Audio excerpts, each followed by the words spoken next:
To win as a trainer, I probably get a lot more satisfaction. It's certainly a lot of hard work. I mean, race riding's a piece of cake compared to training. Somerville the leader. Starcraft trying hard, but Somerville. Chris Munce has won the Cox Plate. My jockey career was very fulfilling. Had a lot of fun. Rode some very good horses for some very good trainers, and yeah, I really enjoyed every moment of it. Chris Munce has done it. Desperado wins the Caulfield Cup. Winning the Grand Slam does make me feel proud.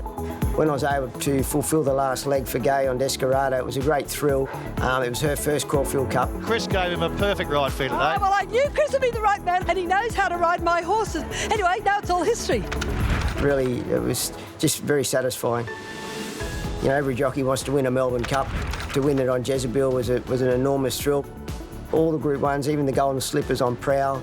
Dan's Hero was one of Gay's that had won the Magic Millions. So I think every one of them Group 1s had their own story and their own little part to it. Sunblazer hit the front at the 200. Winning the Magic Millions was a huge thrill. My first one from memory was '89 on a horse called Sunblazer. He was a horse that I actually broke him in. Sunblazer in front, he'll win it. To see him win the Magic Millions and be able to ride him was a great thrill, considering I was the first apprentice to win the Magic Millions. 2012 was a pretty tough time. Around that Magic Millions period, I'd been diagnosed with throat cancer. Obviously, it was something that was a bit scary. You know, I really didn't know what was going to happen afterwards. There was also a time where I was riding a very good horse called Sizzling, and he was heading towards the 3-year-old Guineas. So to miss that year's running of the Magic Millions, it was disappointing, given the fact that it was, you know, I had some good rides, but I really had no option. At least we'd come through the other side. Yeah, moving into training was something that it probably had built up over time. I suppose my passion for the horse has always been there, and I've always enjoyed working with the horse. I see myself as a trainer really as an individual horse. It's not a factory process. We've got a smaller stable of only 46 horses. I can sort of just treat each horse as an individual. He's probably versatile, quite well known for his young horses, his 2-year-olds and 3-year-olds, but with his riding experience and now sort of deep into his training career, we've had a lot of success with our stayers and everything like that, so I'd say quite an all-rounder. One of the big thrills I get is seeing a horse you get from a very small, unpolished rock. Next minute, they're a finely polished diamond. They're going to the races, they're winning Group 1s, and you're doing your job well.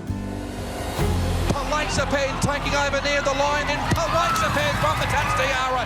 Loisapan's win in the Touch Tiara was huge. We travelled her to Sydney and Melbourne, and she'd performed so well.